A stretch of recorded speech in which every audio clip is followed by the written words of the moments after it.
Good morning. Good morning. यहाँ का होता बालकनी में बस ऐसे।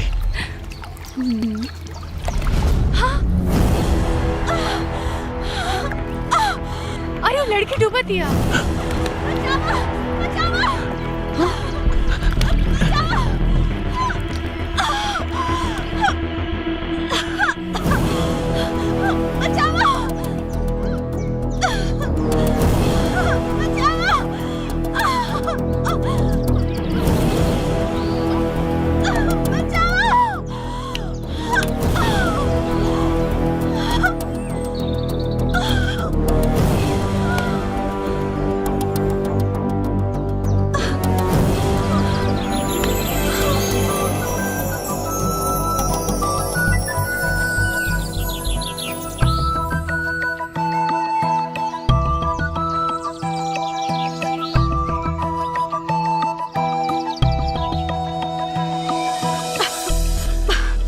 आप ठीक बाड़ू ना?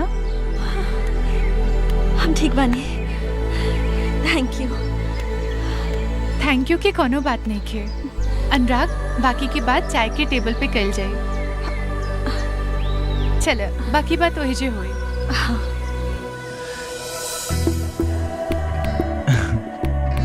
वैसे एक बात समझ में नहीं आई, जब रहुआ तेरे जाने नहीं तो अचानक डूबे कैसे लगनी? अचानक हमरा के चक्कर आ गेल रहे। चक्कर? तोहार तबीयत तो ठीक बा? वो दरअसल अब देखी, अगर कोनो पर्सनल बात होके तो ना वो दरअसल हमरा के कैंसर बा। कैंसर? कैंसर? और डॉक्टर के हिसाब से तो हम बस 4 दिन के मेहमान बानी। अरे ना, रउआ हमार जान बचाऊनी यही से बताईनी। जिंदगी कैसे जियल जाला ओके तोहरा से सीखे के चाहे। जिंदगी में इतना परेशानी होखला के बाद भी कैसे मुस्कुरा लेवे लो। का करी दीदी, रोई भी तक कौना बात पर। हमारी दुनिया में केहो नहीं खे। एक कार एक्सीडेंट में हमार पूरा परिवार खत्म हो गई। हमार आधा जिंदगी तो उहे खत्म हो गई। अब बस एक ही इच्छा बा, ये बचल 4 दिन की जिंदगी हंसत खेलत गुजार दी। शीतल, आज से तू अपना के अकेला मत समझिए। आज से तू हमने लोग के परिवार के हिस्सा बाड़ू, हमार छोट बहन जैसे। थैंक यू दीदी। आज हमार जन्मदिन पर रउआ हमरा के बहुत बड़ सौगात देले बानी। जन्मदिन? Wish you many many happy returns of the day. Thank you. Happy birthday. वैसे रउआ आज हमार जान ना बचौले रहती तो आज हमार जन्मदिन ना मरण दिन हो गए रहे। यही से हम चाहता नहीं कि हमार ई जन्मदिन रउआ लोगन के साथ मनाई। ठीक बा, बाकी एक शर्त, आज तो हर जन्मदिन की पार्टी हमने लोग की तरफ से। हाँ बिल्कुल। ठीक बा।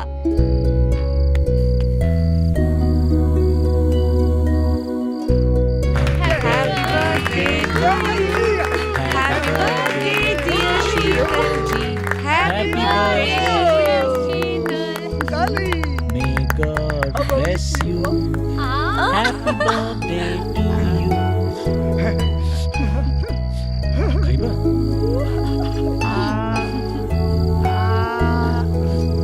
Thank you.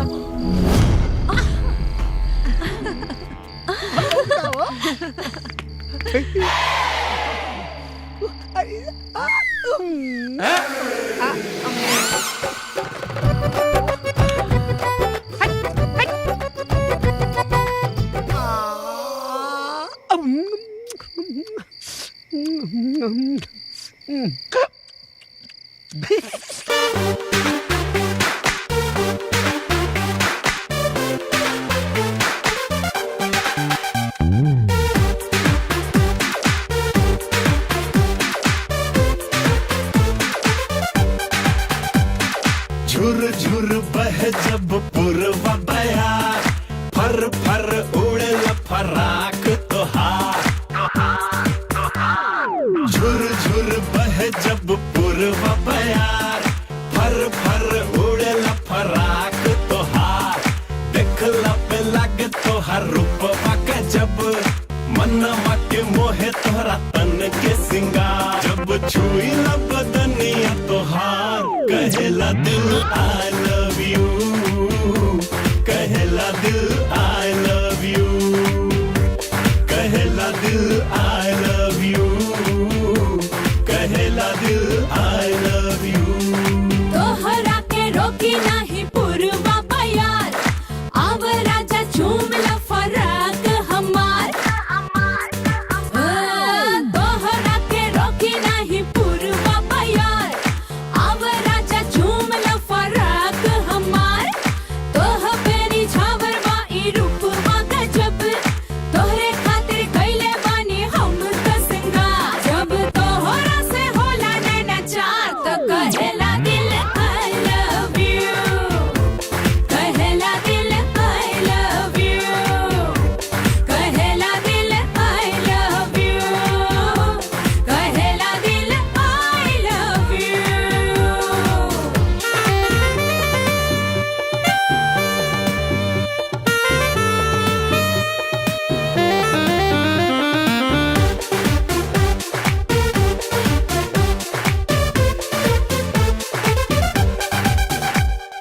रूपवा के तोहरा पुकार मोर जवानी आई के जिंदगिया में कर द मेहरबानी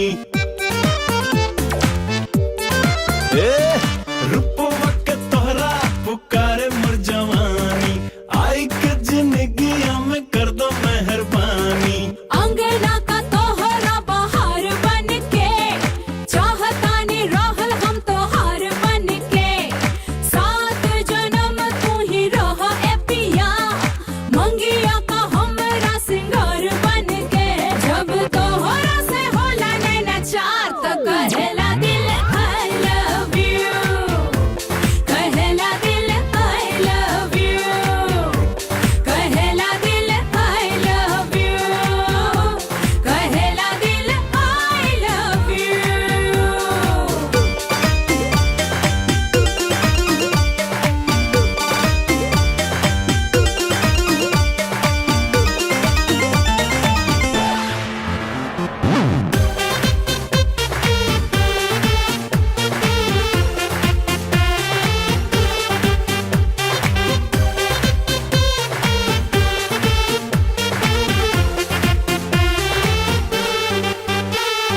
तोहरे ही संग चाही रहल दिन रे तोहरे बिना ना मिलेला दिल के चैन तोहरे ही संग चाही रहल दिन रे तोहरे बिना ना मिलेला दिल के चैन आई गइल पानी हम तोहरा करीब हम रस के बतावा खुश नसीब प्यार के खजाना बाटे अब हमरा पास तू बाड़ू संगे त हम नहीं की गरीब जब छुई ला बदनिया तोहार कहेला दिल आई लव यू कहेला दिल I love you कहेला दिल आई लव यू कहेला दिल I love you I love you I love you. I love you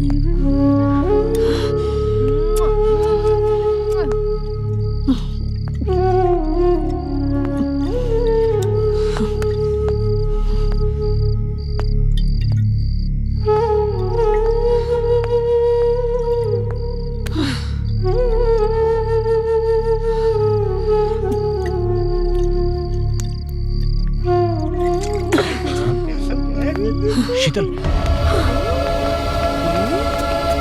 Sheetal Sheetal Sheetal खबर मैडम जी अरे मैडम जी संभाले खुद के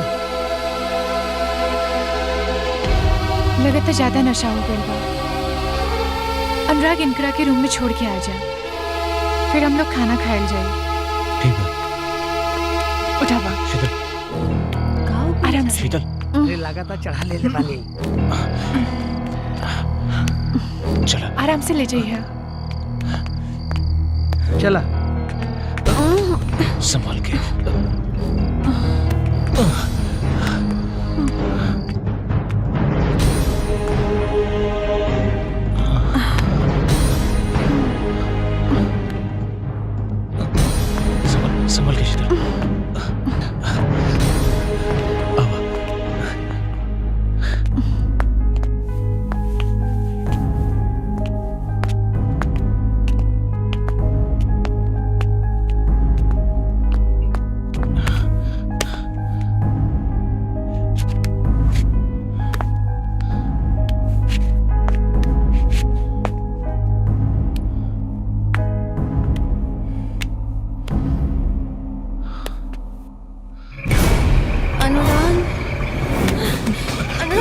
चल I love you, अनुराग.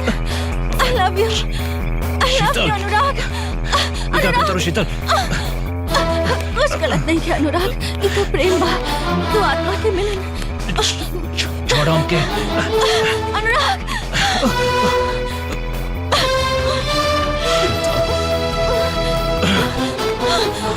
होश में आ शीतल. हमार सुखर होठ के प्यास बुझा दे अनुराग. प्यास बुझा दे. छोड़ो हमके. I love you, Anurag. बिना समय पड़ो शीतल. Anurag. Anurag. Anurag. I love you, Anurag. हमरा के ऐसे अधूरा छोड़ के मत जा अनुराग. अनुराग. तुम हमारी बात काम नहीं समझती कि हम शादीशुदा बानी और हम अपना पत्नी से बहुत प्यार करेंगे. हट. I love you. I love you, Anurag. Anurag. Anurag. हमरा के ऐसे अधूरा छोड़ के मत जा अनुराग. अनुराग.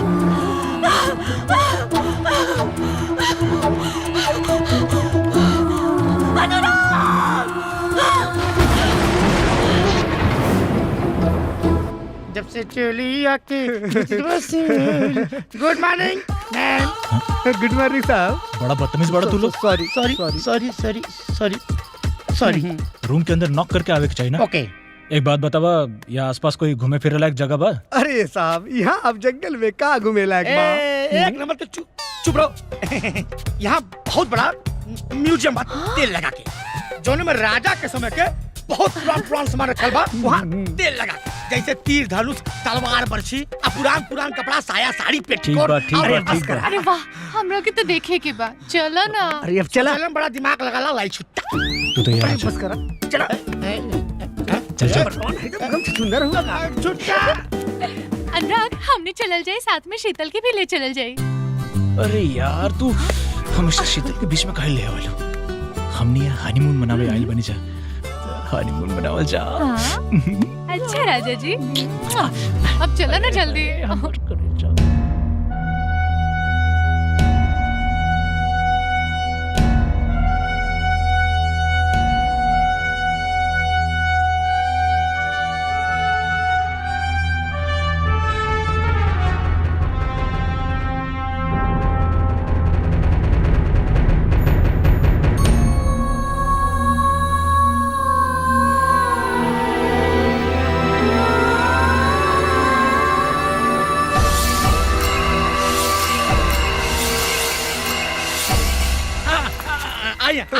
आई सर जी. आई साहब जी. आई आई मैडम जी देखी देखी. आई है राजा साहब के भाला. यही भाला से राजा साहब 61,6263 दुश्मन के गटाई काट दे रहे हैं. हमार दादा ऐसे ना भाला से दांत खुदत रहे. अरे फेकू पाड़े अब बस करा. हई तोहर बहू बताइए घोड़िया के बारे में. ये देखी ये राजा साहब का घोड़ी है. यही घोड़ी पर राजा साहब बैठ के तुबड़क तुबड़क तुबड़क तुबड़क. अरे चुप चुप चुप भाग जाई. आई यार ए पर श्रृंगार प्रसाधन के सामान रखा था. ये हाय शीतल, तू यहाँ. हाय दीदी. बस वो घुंघरू देखा था. ये घुंघरू तू ऐसे देखा तारू जैसे कोनो नर्तकी के ना त्योहार है. अरे मैडम जी दुनिया का देखता नहीं. आई यहाँ आई आई देखी. अरे घर मटका. राजा साहब का तलवार. ऐसे हमारे दादा नाखून काटते रहे.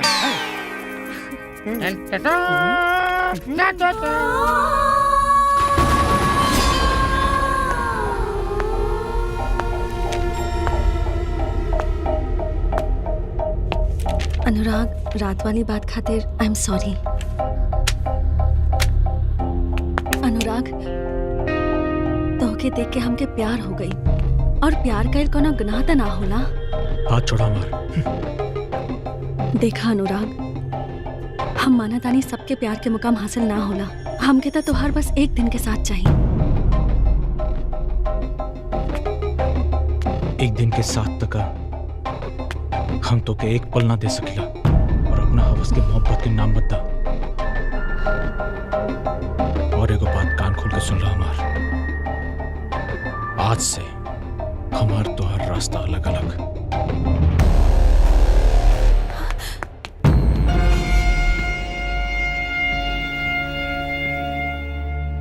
वाह वाह वाह वाह वाह का शादी के संजोग बनल बा. मंगल खुद शुक्र के साथ बैठ के बात करताने। बृहस्पति अगुवाई और शनिचर वर बतावताने। अब सुना तुहार होके वाले वर के का लक्षण होकी। ओकर नु एकदम हमरे नियन छोट छोट मोच होई। मोच? एक हफ्ता में हमार बिरप्पन जैसा मोच गई। ओकर छोड़ा, अब ही आवे में टाइम लगी। ओरिजिनल पे ध्यान दा। अब अपने वर के दूसरा लक्षण सुना। एकदम हट्टा कट्टा हमारे नियन पहलवान होई। पहलवान? हम हो दिखाओ थी बॉडी। Excuse me. हम हो पहलवान है। अरे ओकर छोड़ा, जड़हरी के रोटी खाई के फुटा नानियल फूलल हो। काल पचक जाए। ओरिजिनल पे ध्यान दा, ओरिजिनल पे। अब अपने वर के तीसरा लक्षण सुना। ओकर नु एकदम हमरे नियन छोट छोट बार होई। छोट छोट बार? अब का करी हो? फंस गईल। हमारो बार छोट छोट बार। अरे ये का हो गई? कहाँ तोर बार छोट छोट हो रे? हमार छोट छोट बार देखबे?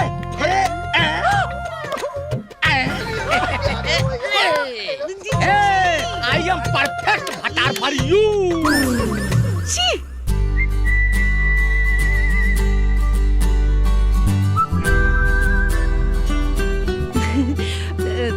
खाइए ना सर प्लीज। बताइए ना कैसा लगा। आइए ma'am, please have a seat.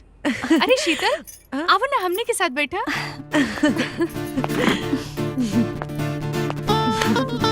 का खाइबू? यह सेम ले आई। यहाँ के खाना बहुत अच्छा बा। चलो जाइए। और आवा रवा खाई ना। आवेदन ना साथ में खाइल जाइए।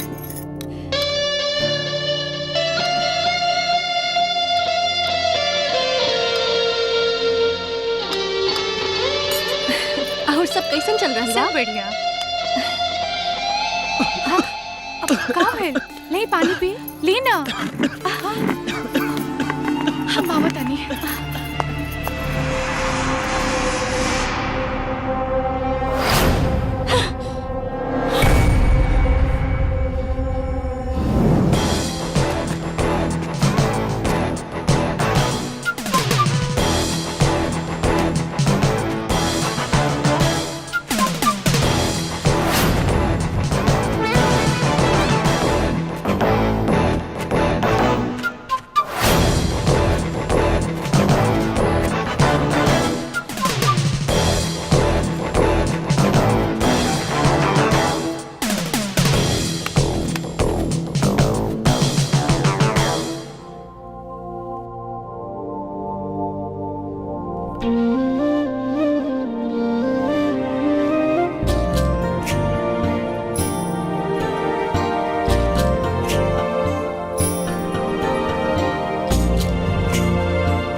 अनुराग, वो हमरा से इतना नफरत काहे करेला? नफरत? हम तो उससे मोहब्बत ही कब गई नहीं। तक कर ना अनुराग, कर ना। काहे नहीं खा करत? का हमारा आँख शराबी नहीं खे? का हमारा होठ गुलाबी नहीं खे? या हमारा जिस्म शराबी नहीं खे? कुदरत एगो औरत के जितना खूबसूरती देला, हमरा ओकरा से ज्यादा देले बा।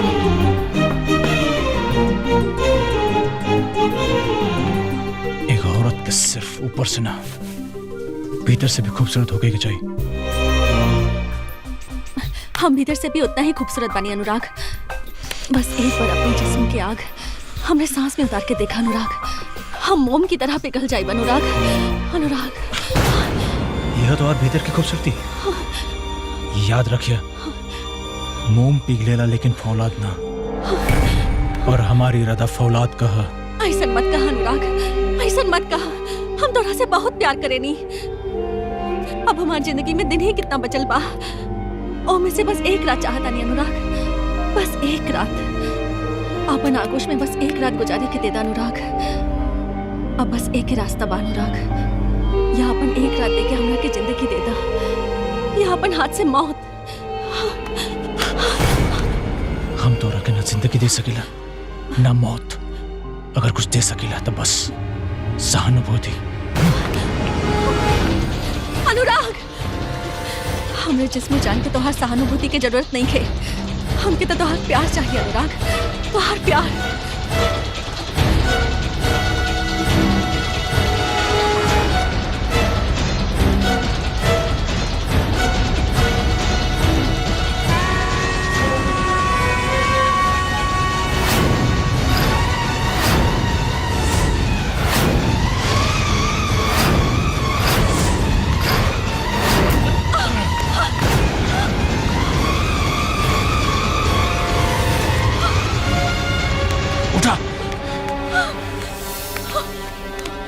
पागल हो गई बाड़ू का तू?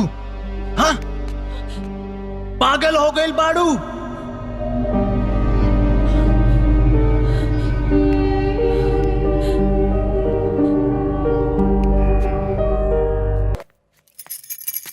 पियवा से पहले हम अरे मैडम जी।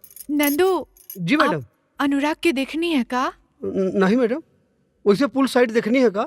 अरे हम सब जगह देख लेने, वो दिखते नहीं खन कहाँ बाड़न। फिर तो मैडम यहाँ दुइया गो गेस्ट बाड़न, एक रउआ लोग, एक शीतल मैडम।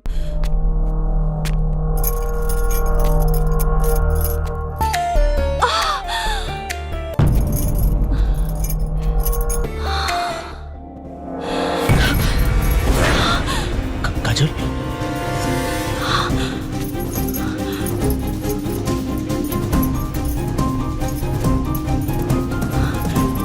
काजल, हम तो सब कुछ सच सच बताओ नहीं। का सच बताइबा? बताओ का सच बताइबा? हम जोन कुछ में देखनी का गलत बा? ई बिस्तर के सिलवट गलत बा? या तोहरे जिस्म से ओकरे परफ्यूम की खुशबू? बस हमरा की ई बात के दुख ना बा कि ई चरित्रहीन है। दुख तो बस ई बा कि तू कैसे चरित्रहीन हो गईला। बतावा। काजल, ना दीदी, एक औरत की इच्छा जब होकर मजबूरी बन जाना था। बस काजल, अपना हवस की मजबूरी के नाम मत दे। जाने तारे, जब एक औरत गैर मर्द के साथ संबंध बनावेले तो लोग ओकरा के का कहेले? वेश्या कहेले, वेश्या।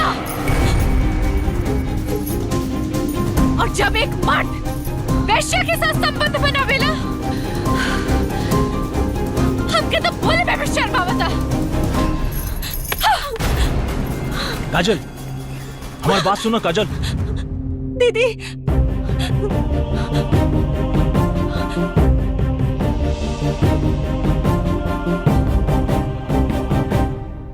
हम मानता नहीं हमारा से गुनाह भइल बा, बाकी रेखा पीछे हमार काम मजबूरी रहे ही जानल बहुत जरूरी बा। ओकरी बात तो के जौन फैसला लेवे के किला, हमके जौन सजा देवे के ओके दो।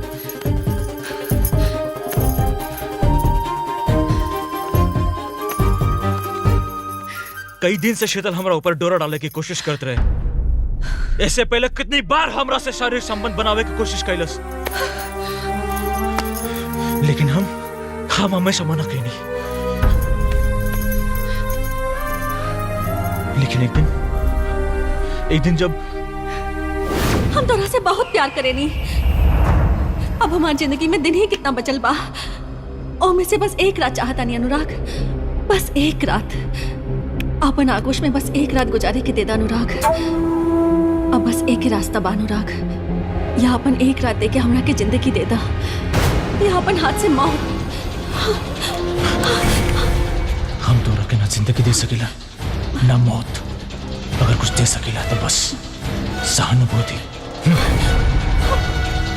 अनुराग, हमरे जिस्म जान के तोहार सहानुभूति की जरूरत नहीं है, हमके तो तोहार प्यार चाहिए अनुराग, तोहार प्यार।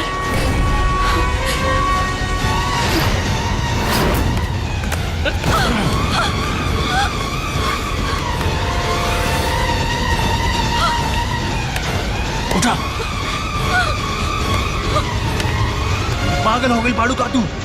हाँ, पागल हो गई बाड़ू?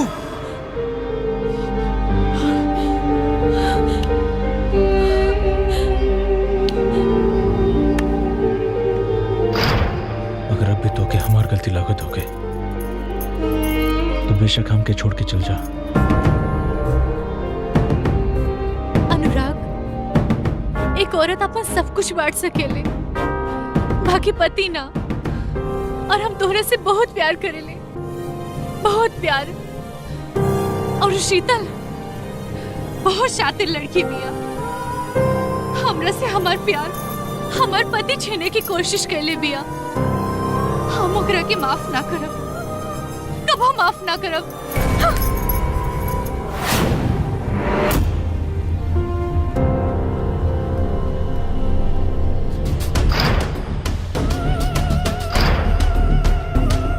हमार छोट बहन जी।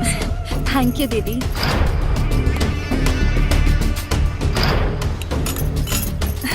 और सब कैसन चल रहा है?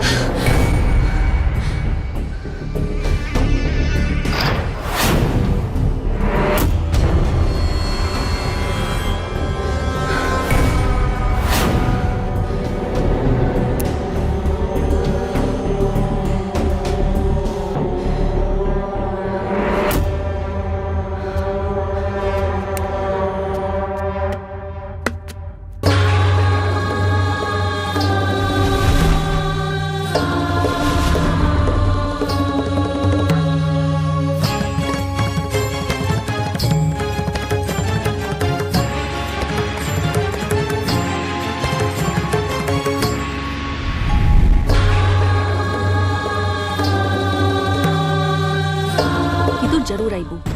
बस बेर बेर दीदी बोल के अब हमरा से नाता जोड़े की कोशिश मत कर। हम तोहरा के अपना परिवार के हिस्सा समझनी, तोहरे दुख दर्द में भागीदार बननी, और तू होकर ई सिला दिहलू। हिस्सा सिर्फ समझ लो दीदी, देहलू ना। और हिस्सा हम तो से ना, तू हमरा से छीनले बाड़ू। अनुराग और हमार तो जन्म जन्म के नाता बा, जन्म जन्म के प्यार बा। और तो सही कहलू कि हम एगो शातिर लड़की है। और अब तू देखा कि हम अपन प्यार, अपन अनुराग के तोरा से छीन के रहब। बच्चलन औरत, तोर जिस्म भी गंदा और तोर नियत भी। तू को सोचे तारे एक अनैतिक संबंध बना के तू ओकरा के जन्म जन्म के प्यार कहबे? हम तोर जन्म जन्म के प्यार अब ही यही जन्म में खत्म कर दे।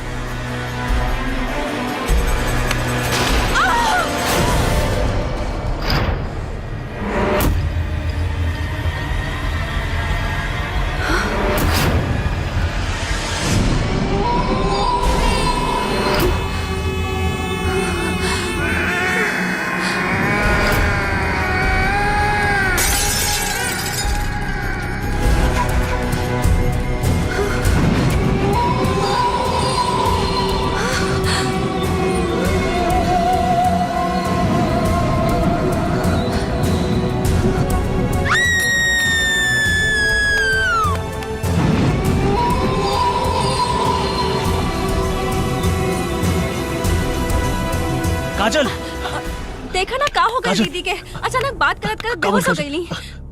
दीदी दीदी दीदी काजल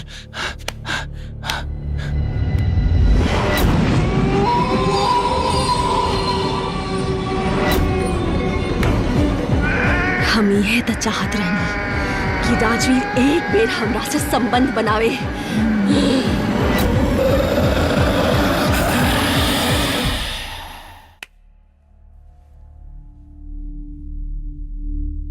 दीदी दीदी दीदी चाय पी ली। अनुराग अनुराग हमरा के बचा लो। काबल काजल तू हमरा के चाय की जगह जहर काहे नहीं के पिला देत? अनुराग एकरा के हमरा कमरे से बाहर निकाला। अनुराग अनुराग ये औरत ने चुड़ैल है। शांत हो जा काजल शांत हो जा। तुहार तबीयत ठीक नहीं है तू आराम करा। वो रात के बाद के लेकर अगर तू शीतल के बुरा भला कबू तो ठीक नहीं है। अरे वो रात भर जाग के तुहार ख्याल रख ले बाड़ी। अनुराग तू समझा काहे नहीं कर? ये चुड़ैल है। इतने खूबसूरत रूप के पीछे के भयानक और डरावना रूप हम देख ले बानी। हमारी बात माना। ये तोहरा के हमरा से छीन ली अनुराग। एकरा के ऐसा ना है दीदी, हम चुड़ैल ना हई। हम भी हाड़ मांस के इंसान हई। हमरा अंदर भी इंसानी लहू बा। तो के कोनो भरम भइल बा दीदी। विश्वास नहीं के तला हम अभी तोहार भरम दूर कर देतानी। शीतल शीतल शीतल ई का करता रू शीतल?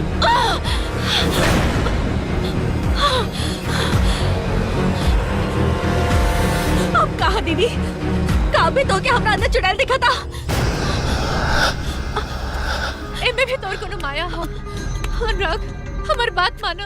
एकरा के बाहर निकाले है जैसे तो हम इसे दूर काहे नहीं कर चल जा। ठीक है तू शांत हो जा। एकरा के बाहर निकाला ना तो हम अपन जान दे दे। तू शांत हो जा शांत हो जा जय जैसे शांत हो जा। देखा इस समय काजल कुछ समय बाड़ी। तू अपना कमरा में जा प्लीज शीतल।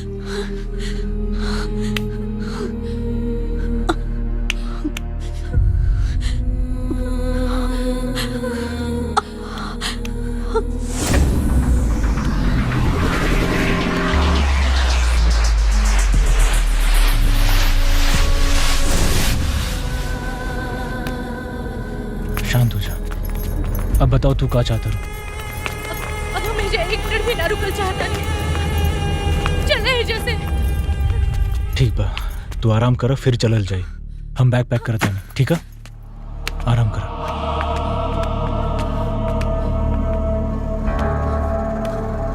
सब ठीक हो जाए आराम कर।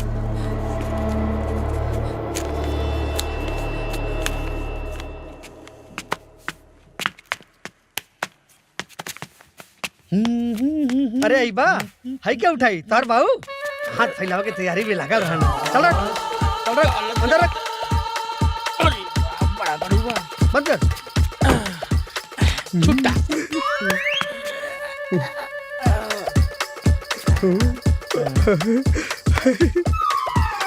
Thank you. रह दे। अरे बस सर आधा दिया। हर चीज माथा मेरे रूम माथा मंग में। बाद में समझ ली जाई। चल मैडम मैडम छुट्टा। आदत है भिखारी के भीख मांगे की। ये अचानक गाड़ी क्यों खड़ी है? तू बैठ हम देखते हैं। अभी आए।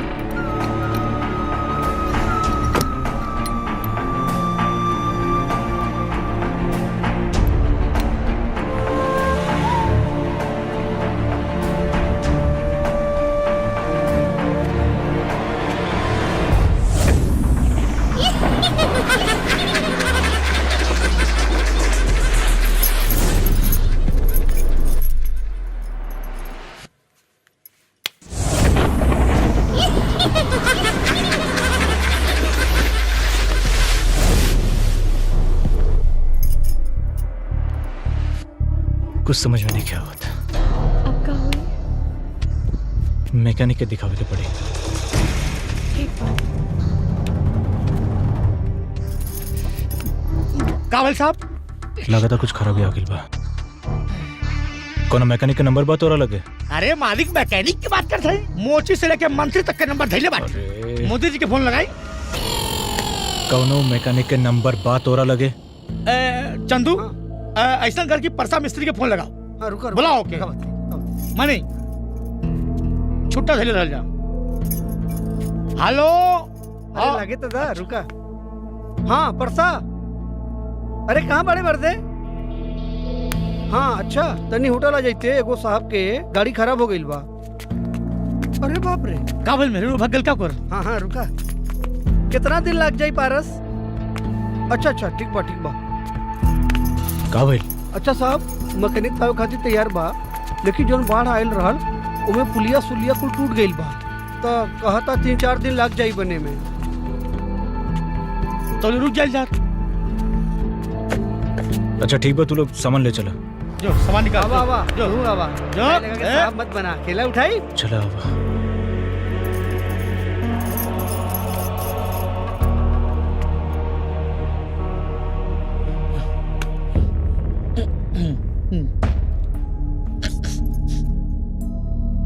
साहब साहब हाँ? समनिया कहाँ रखी? वो रख दे। साहब छुट्टा। अरे यार ये फिर शुरू हो गई लन। देखा तो देखे साहब टेंशन नहीं मन। चला चलता कहे ना साहब छुट्टा। काजल तू टेंशन मत ले। जैसे ही अपन गाड़ी ठीक हो जाए हमने के यहाँ से चल दिया जाए। तू डरा मत बस। अनुराग, हम कोनो और बात से ना, बस तोहरा के खोवे से डरेली। तोहरा बिना हम ना जी पाए। तोहर हमार साथ ई जन्म तक ना, अगला 7 जन्म तक रही। मामा हो मामा, चूटी के झगड़ा छोड़ावा हो मामा।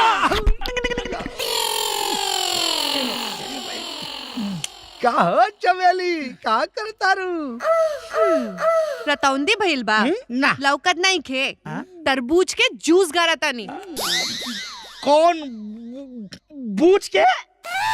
तरबूज के। हम जल्दी की अच्छा ये चमेली, तू सबका जूस गार देवेलू? हाँ, मौसम्बी के, अनार के, सेब के, सब कर। अच्छा गन्ना के भी गार देवेलू? नहीं, हमार मिक्सर छोट बा, उमे गन्ना का कैसे गराई? गन्ना का गारे खातिर बड़का कोलू चाहिए, बुझाइल?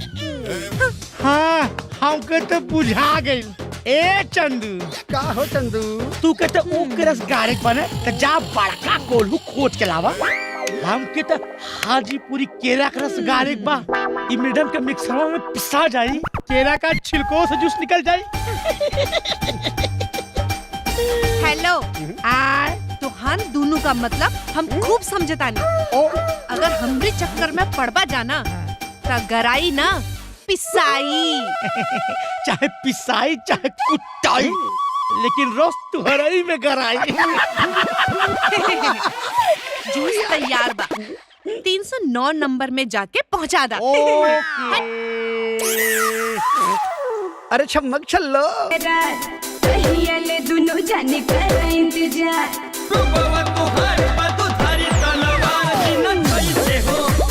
हाई हिली वाला देखा सैंडल हमार दिन छीते हो।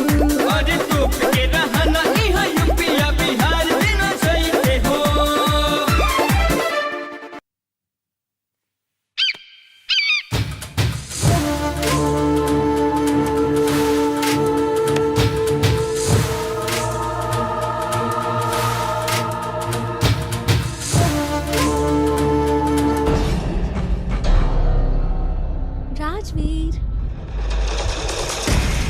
राजवीर,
करत तारा अनुराग?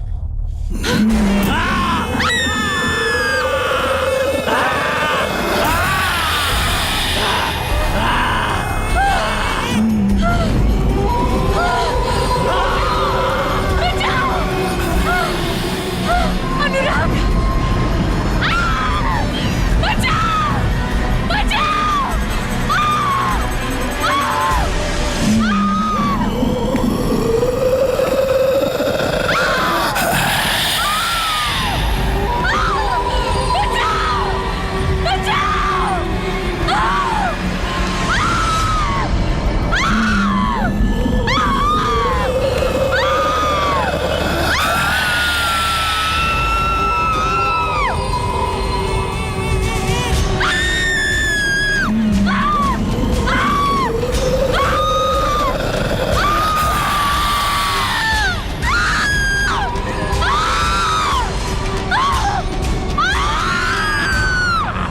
वो तेरा अनुराग नहीं है,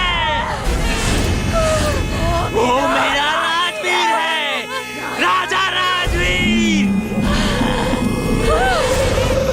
समझ में आया रानी कौशाम्बी? ये शीतल हमरा अनुराग के छोड़ दो। आखिर हमने लोग तो हर का बिगड़ने मानी, काहे पीछे पड़े बाड़ू? और ये कैसे राजन कैसे रानी? हमरा को समझ में नहीं किया आवा शीतल। शीतल नहीं, कादम्बरी हूँ मैं, कादम्बरी। कादम्बरी? हाँ, कादम्बरी, तेरे राजमहल की नृत्यांगना। कादम्बरी हूँ मैं, कादम्बरी, कादम्बरी हूँ मैं, कादम्बरी। दादिदा कतधा दिंदा दिंदा दिने कताक दिने कता दिने तक दिने दिन दादर कृत दादर कृत दादर दादर रुधा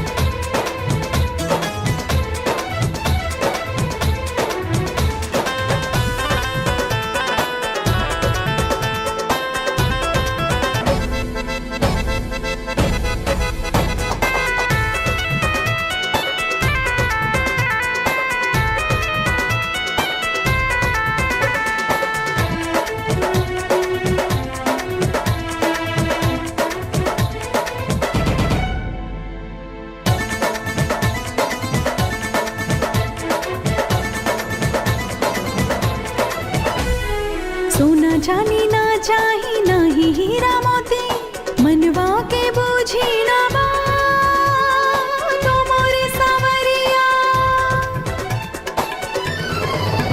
हाँ धड़कन के तार बोले, पल पल के प्यार बोले, बस में ना बाजबा चाहे का नजरिया।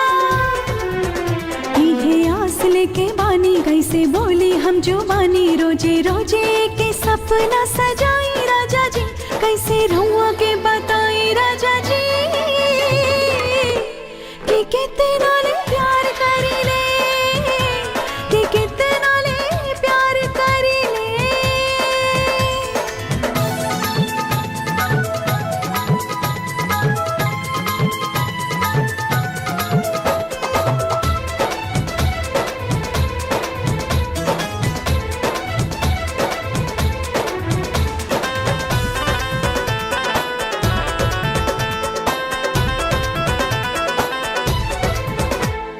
पानी बीचे राही जैसे मछरी पियासल, मुहे मोरा भाईल बहाल, ओ मोरे सवरिया।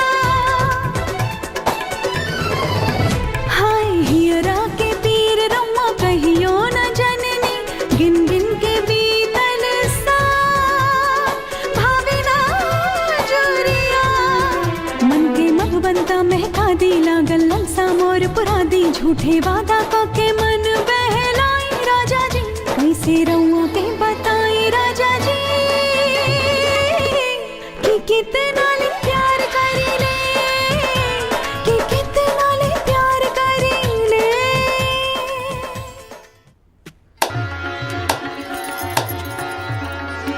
वाह कादम्बरी वाह, तुम्हारे नृत्य में जो नशा है उसके आगे मदिरा से भरी 100 सुराई का नशा भी कम पड़ जाए। आज तुम्हारा यह मनमोहक रूप मदहोश कर देने वाला था। नृत्य देखकर हम बहुत प्रसन्न हुए।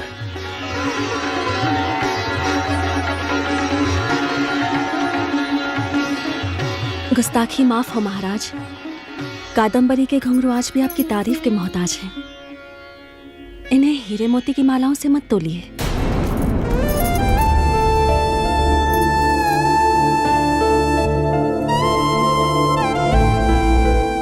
क्या बात है महाराज, आज आप इतने विचलित क्यों हैं? आज नृत्य दरबार में कादम्बरी ने फिर से हमारा उपहास किया। नृत्य से खुश होकर जब हमने उसे भेंट स्वरूप उपहार देना चाहा तो उसने अस्वीकार कर दिया। हम समझ नहीं पा रहे कि वो चाहती क्या है। इस प्रश्न का उत्तर आपको कादम्बरी ही दे सकती है, उसी से पूछिए।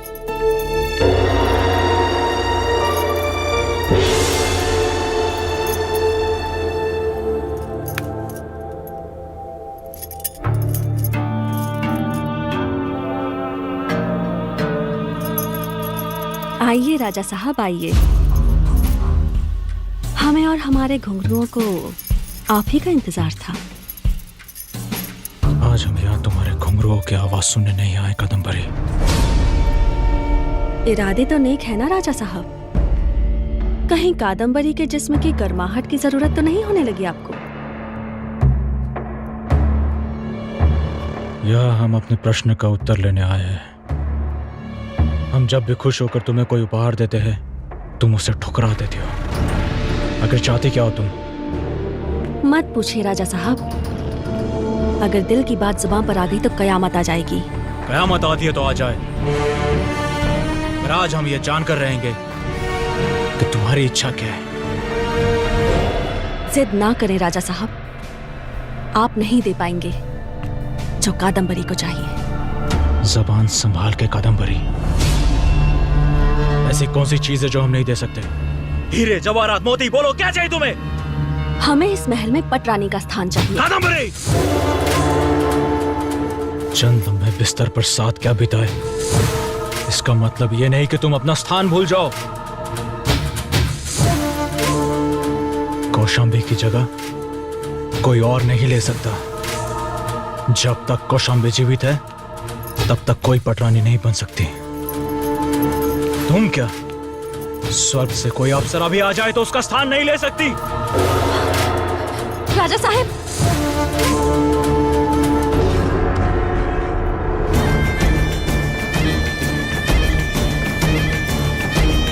पटरानी का स्थान तो हम लेकर ही रहेंगे, चाहे उसके लिए हमें रानी को शंबी की जान ही क्यों ना लेनी पड़े।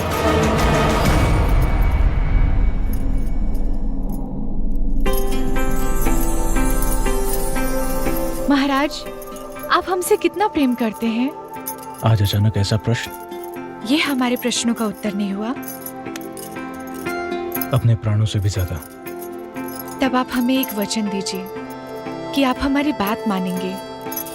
अगर आपको जरा सा भी संदेह है कि आपकी जिंदगी में हमारा स्थान उचित नहीं अनुचित है तो हम स्वयं पद छोड़ देंगे। कौशाम्बी, जब आपको सब कुछ पता ही चल गया है तो हमारा उत्तर भी पता चल गया होगा। किसने हमसे क्या मांगा इससे कोई फर्क नहीं पड़ता। आपके सभी प्रश्नों का उत्तर यह है कि आपका स्थान कोई और नहीं ले सकता। महाराज, हम आपके निर्णय का पूर्ण सम्मान करते हैं और आपकी रानी को आप पर पूर्ण विश्वास है।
देखा है। पटरानी बनके तुम हमारी समानता करना चाहती हो? जानती हो इस गुस्ताखी की क्या सजा हो सकती है? बस दिखा दी ना अपनी ताकत। डरती हैं आप हमसे, हिम्मत नहीं है आप में हमारा सामना करने की। मैं पूछती हूँ आपसे, क्या खास है आप में जो मुझ में नहीं है? क्यों नहीं बन सकती हूँ मैं पटरानी? क्या कमी है मुझ में? जानना चाहती है तो सुन, एक रानी का काम सिर्फ राजा का मनोरंजन करना नहीं है। उसके राज्य पर कोई विपत्ति आए तो हाथों की चूड़ियां उतारकर तलवार चलाना भी आना चाहिए। है तुझ में ये काबिलियत? हाँ है। तो आजा मैदान में, दिखा अपनी काबिलियत। हम तुझे वचन देते हैं, अगर तू तलवारबाजी में हमसे जीत गई तो हम स्वयं अपना ताज तेरे सर पे रख देंगे। हम स्वयं अपना सिंहासन तुझे सौंप देंगे। मंजूर है तो बोल। रानी साहिबा, तलवार हाथ में देकर तो देखिए, तब पता चल जाएगा कि मैं सिर्फ घुंघरू की ताल ही नहीं, तलवार और ढाल भी बजाना जानती हूँ।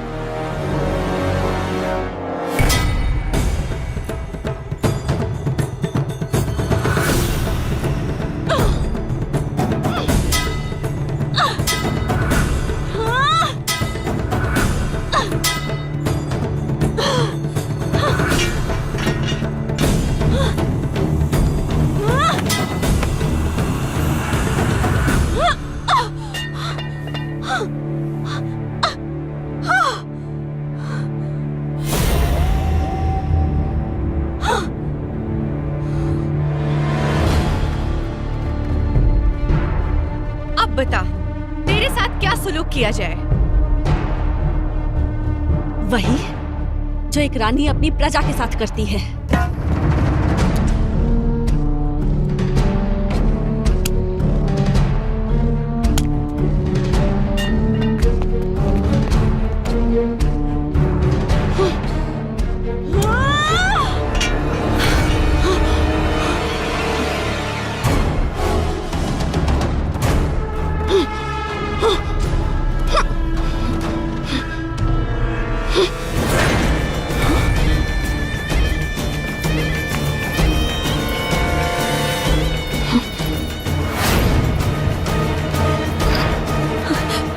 राजा साहब,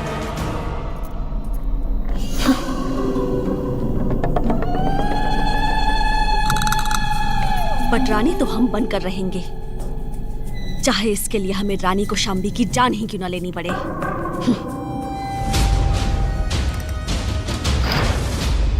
उस दिन तुम्हारे कक्ष से बाहर निकलने के बाद हमने तुम्हारी बात सुन ली थी।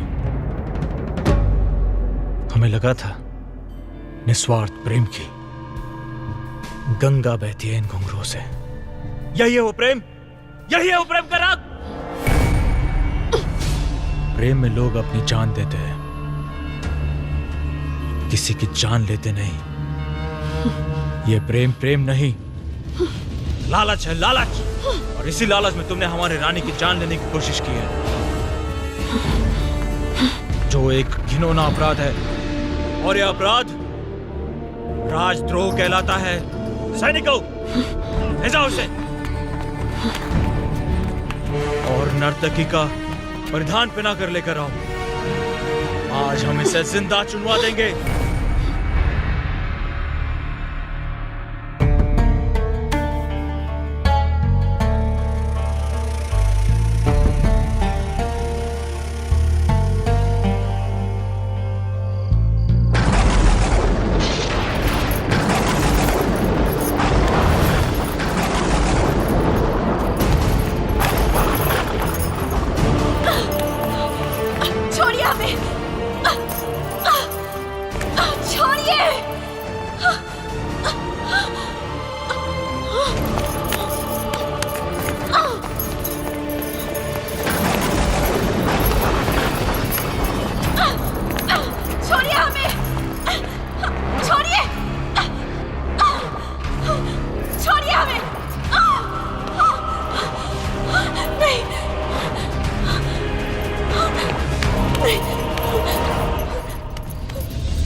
राजा साहब, आप इन जंजीरों से मेरे जिस्म को इन दीवारों में तो दफना सकते हो, लेकिन मेरी आत्मा को नहीं।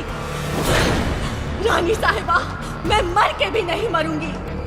मैं फिर वापस आऊंगी, मैं फिर वापस आऊंगी, फिर वापस आऊंगी, मैं फिर वापस आऊंगी, फिर वापस आऊंगी, मैं फिर वापस आऊंगी, मैं फिर वापस आऊंगी, मैं फिर वापस आऊंगी, फिर वापस आऊंगी, फिर वापस आऊंगी। मैंने अपना वादा निभाया। देख, लौट कर आई हूँ मैं। मेरा शरीर मरा है, लेकिन आत्मा नहीं। राजा राजवीर से मेरा मिलन होगा, जरूर होगा मिलन, होगा दोबारा मिलन। मैं चाहूँ तो तुझे अब भी मार दूँ, लेकिन मैं तुझे नहीं मारूंगी, ताकि राजवीर को तू मेरा होता हुआ देखे और तड़प तड़प के मरे। वो होगी तेरी असली मौत, वही होगी तेरी असली मौत। देख कौशाम्बी देख, तू मुझे मारकर भी नहीं मार पाई रे, लेकिन मैं तुझे जिंदा रखकर मरने जैसा कर दूंगी। तू जीत कर भी हार गई कौशाम्बी, तू जीत कर भी हार गई और मैं हार कर भी जीत गई।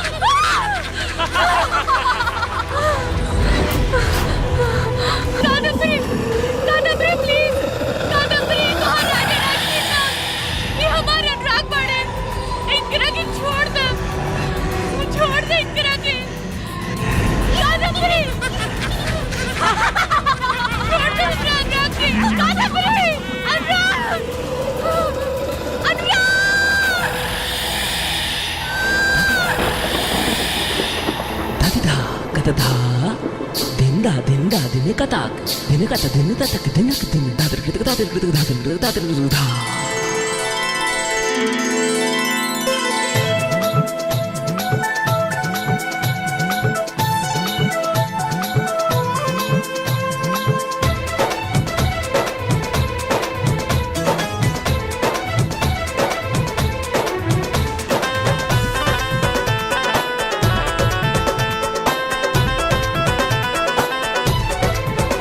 कैसे रहुआ के बताई राजा जी कि कितना ले प्यार करी ले।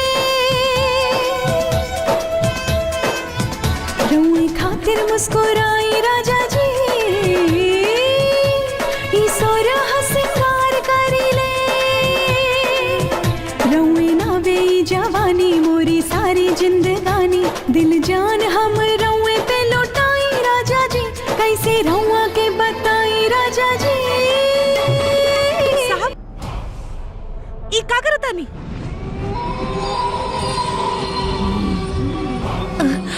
आदमी होके औरत की तरह नाचता नहीं। अरे ये म्यूजियम के घुंघरू बा, दे दी हमरा के।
नहीं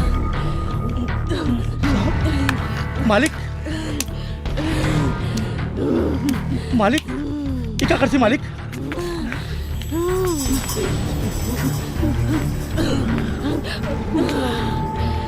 साहब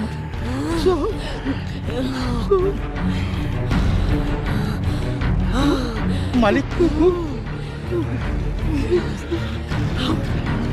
मालिक मालिक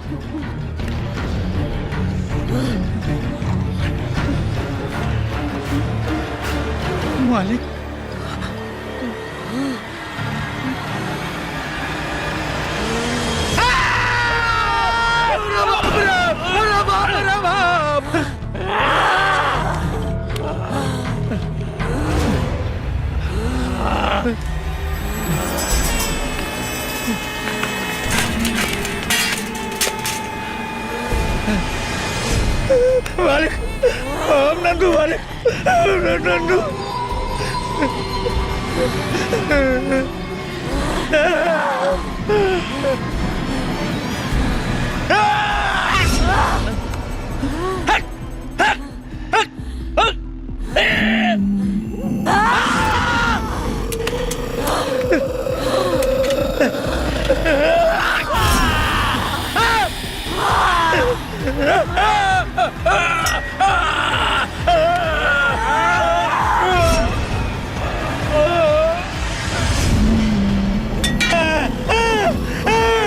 नंदू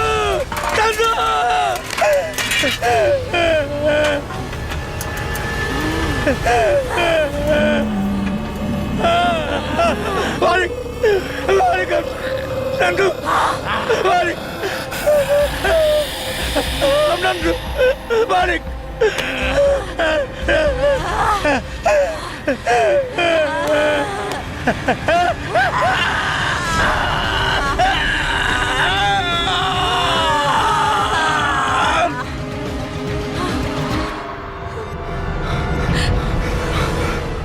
अरे मैडम जी ये राहुल हालत कैसे हो गई हमारा लागत बा साहब के ऊपर भी कौनो भूत प्रेत के साया हो गइल बा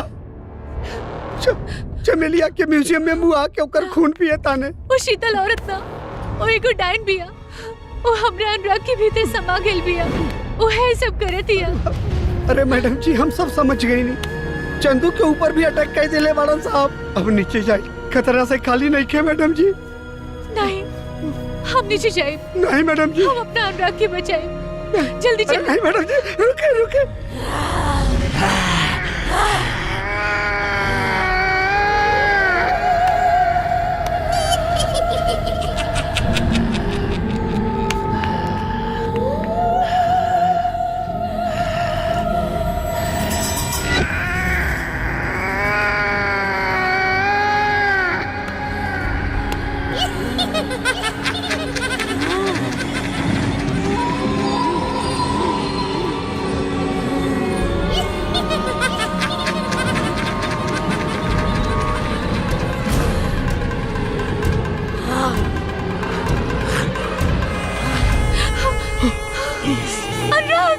मैडम जी अरे मैडम जी छोड़ दिया क्या अपने कर पानी छोड़ चुप हो दी। जाइए शांत हो जाइए शांत हो जाइए अभी राहुल अनुराग नहीं खान राहुल अनुराग नहीं खान चमेली की हालत देखिए मैडम जी चली चली यहाँ से चली अपना अनुराग के पास जाए समझे का कोशिश काहे नहीं करत मैडम जी साहब के अंदर चुड़ैल समा गइल बा देखियो चमेली के बीमार देले बा चली यहाँ से चली चली मैडम जी चली सोरहो सिंगार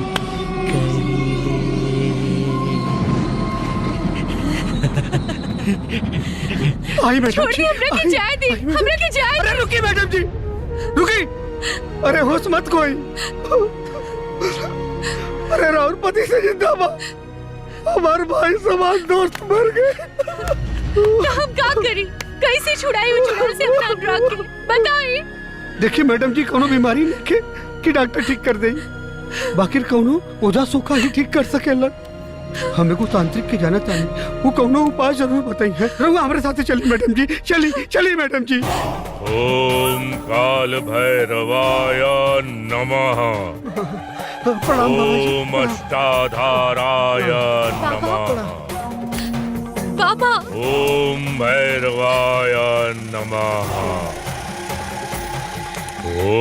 बाबा मदद करी बाबा। ओम लाट भैरवाय नमः। बाबा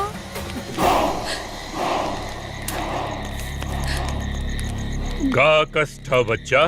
बाबा हमरे पति के शरीर में चुड़ैल समा गेल बिया। वो कह रहल बिया कि उनकरा से होकर पिछला जन्म के नाता बा। वो अपने आप की कादम्बरी और हमरा पति के राजवीर कह रहल बिया। वो हमरा पति के बहुत कष्ट दे रहल बिया बाबा। कुछ उपाय करी बाबा, कुछ उपाय करी। हमरा से हमरा पति के ई कष्ट नहीं खे देखल जात। हमरा पति के बचा ले बाबा।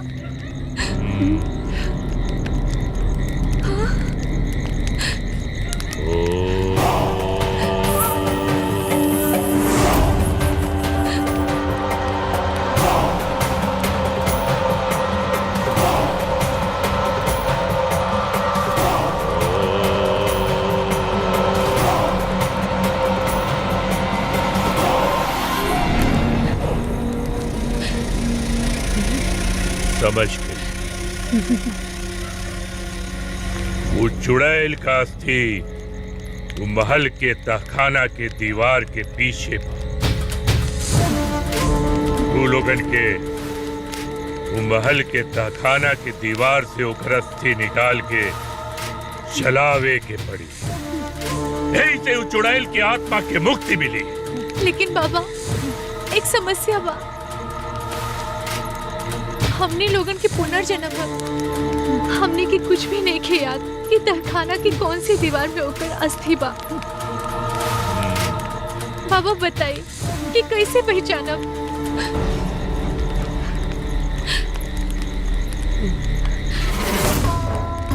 नींबू ले जा। ये कोनो साधारण नींबू ना, तंत्र विद्या से जागृत कैल गैल नींबू बा। ये नींबू ले जाके तहखाना के हर दीवार के पास घूमिया। जौन दीवार के पास जाके नींबू लाल हो जाए बस समझ लिया कि वह दीवार के पीछे वो चुड़ैल का अस्थि बा। ला ठीक है बाबा। बाबा एक और परेशानी है। हम अपना पति के कष्ट में नहीं खे देख सकता नहीं। कुछ उपाय करी। हमरा पति के शरीर से वो चुड़ैल के निकाल दी बाबा। निकाल दी। सबसे पहले तू दोनों जने भी एक एक ताबीज पहन और एक ताबीज तू अपने पति के पहना दी। ये ताबीज पहनाते ही वो चुड़ैल तोरा पति के शरीर से बाहर आ जाए। ठीक है बाबा। पर ये ताबीज तू अपने पति के कैसे पहनेबू ये तोहरे विवेक में बा।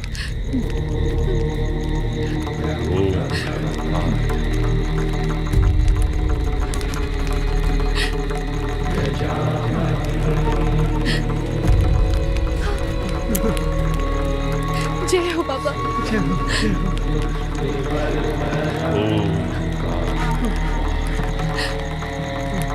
जय हो बाबा।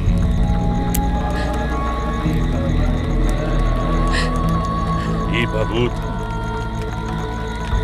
अपना पति के उत्तर दक्षिण लिटा के ये भभूत के ओकरा चारों तरफ छिड़क दिया। वो चुड़ैल फिर तोरे पति के शरीर में प्रवेश न कर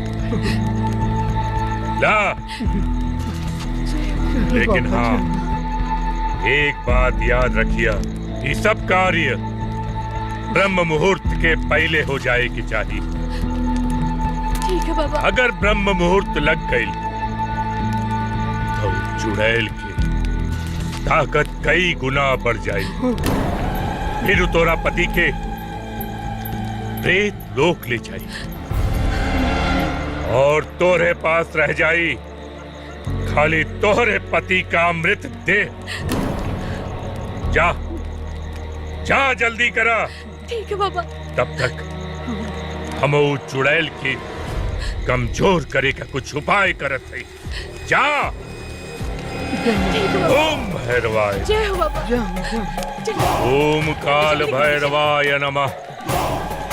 ओम व्योमकेशाय नमः। ओम अष्टाधाराय नमः। ओम नीलांजन प्रख्याय नमः। कादम्बरी हम हार गई नहीं तोरा से। तू सही कहत रहलो। ई राजा राजवीर बने हमार अनुराग ना। हम तो दोनों के प्यार की दुनिया से बहुत दूर चल जाए। बस एक बार इनकरा के गले लगा ले बेटा।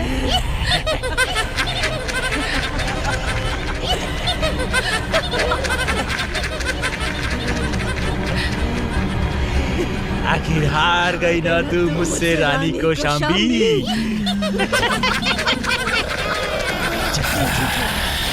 ठीक है, जीवन भर का साथ पाने के लिए एक पल का साथ छोड़ सकते हो।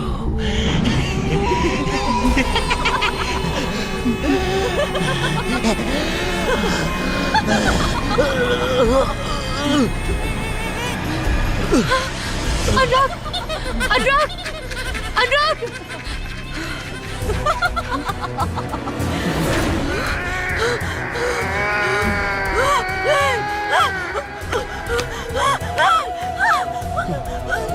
अनुराग, धोखा दिया तूने मुझे। दावीर से तूने बांध दिया है मेरे राजवीर को। मैं प्रवेश नहीं कर पा रही हूँ। मैं प्रवेश नहीं चुप कर डाल। तू क्या समझ ले, एक मामूली चुड़ैल होकर के एक सुहागन से जीत जाइबे ना। कब हो ना।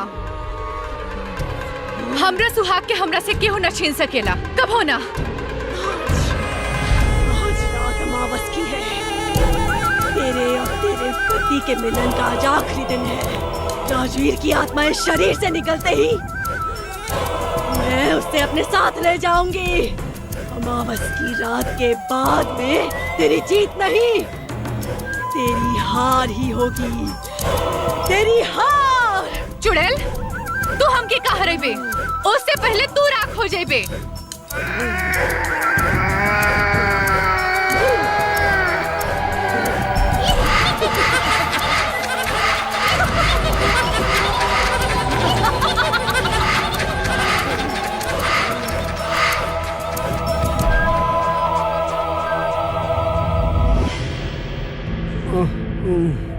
आई मैडम जी, आई लेके।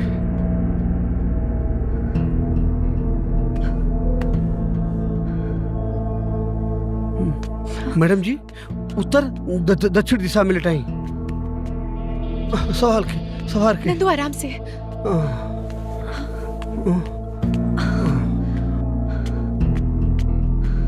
मैडम जी, अभी भभूति ले ही तांत्रिक बाबा की। आप फटाफट छिड़क दी चारों तरफ।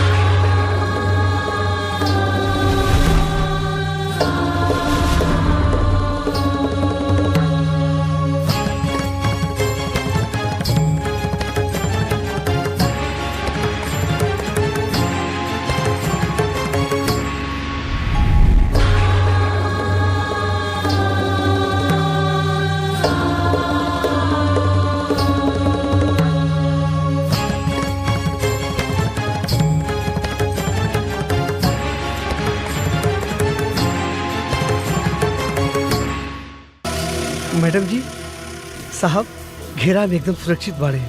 बाकी तांत्रिक बाबा के बात याद बानू, ब्रह्म मुहूर्त से पहले वो चुड़ैल की अस्थि निकाल के जरावे के पड़ी। चलिए, समय बहुत कम बा। चलिए मैडम जी।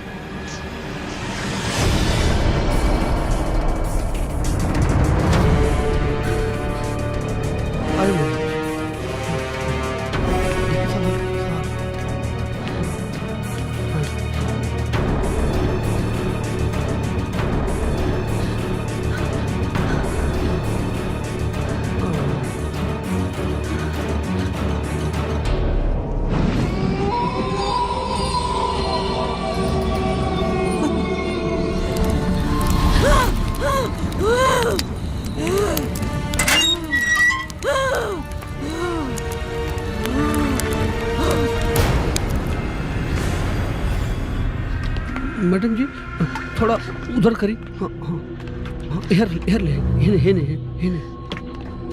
पता नहीं कौन सी दीवार बा, कुछ समझ में नहीं क्या आवत बा।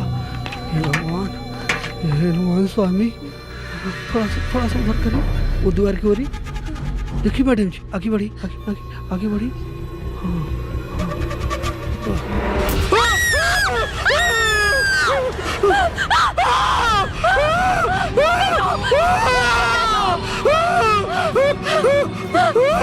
नंदू कहाँ पड़े तू नंदू?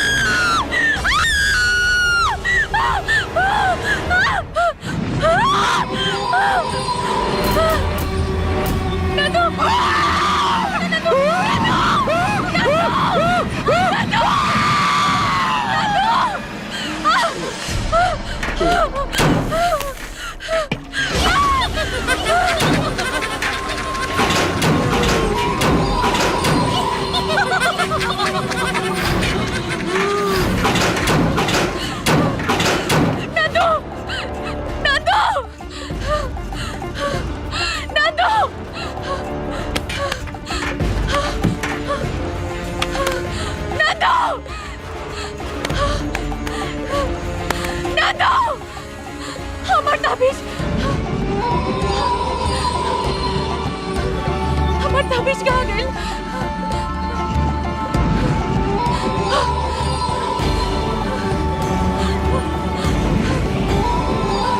हमार ताबीज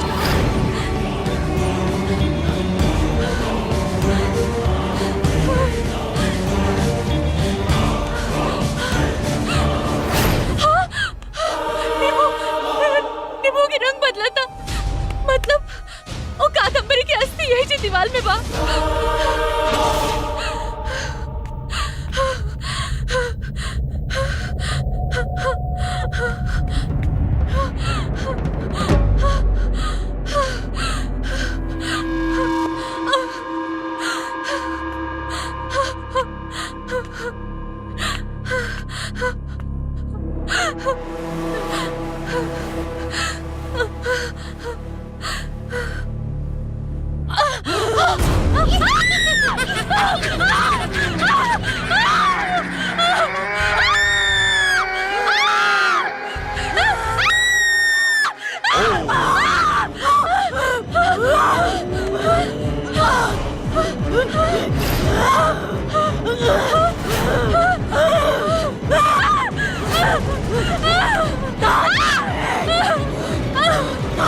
मुझे मरना होगा।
कन्या, कन्या,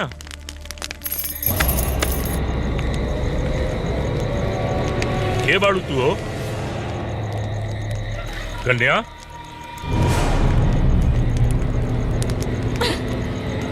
अरे अरे का करताड़ू? का करताड़ू? हटा हटा हटा।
केरोसिन के डब्बा कहाँ गया?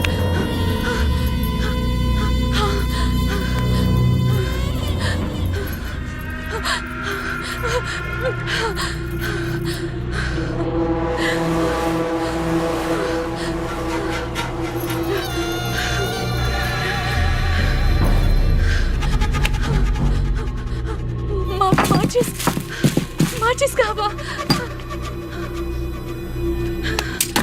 नंदू के पास में।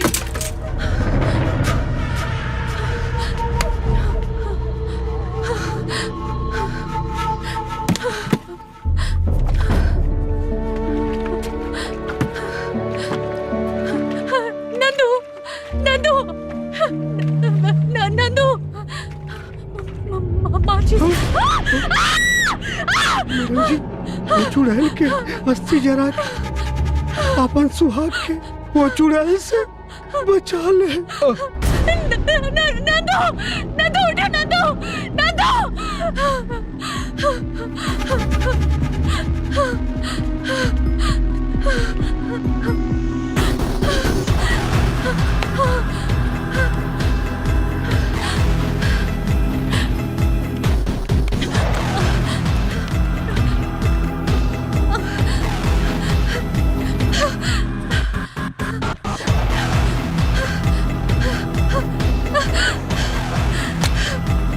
जरूरत कहने के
क्या सोच रही थी कि तुझे बचा लेगा?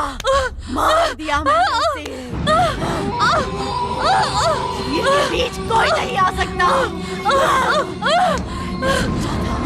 कि जब मैं राजवीर को ले जाऊं तब तू उसे मेरे साथ जाता हुआ देखे और तड़पे और वही दर्द महसूस करे जो मैंने किया था।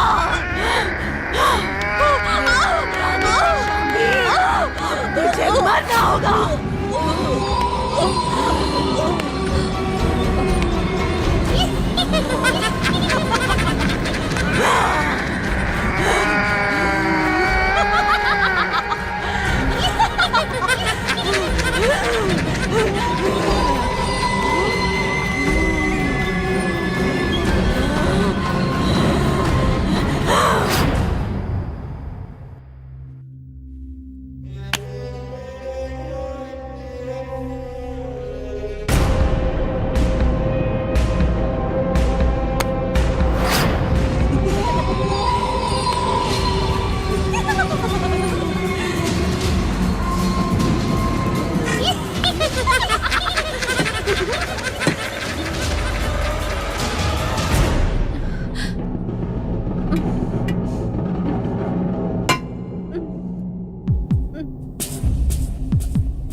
देख डाइन देख, आपन अंत देख।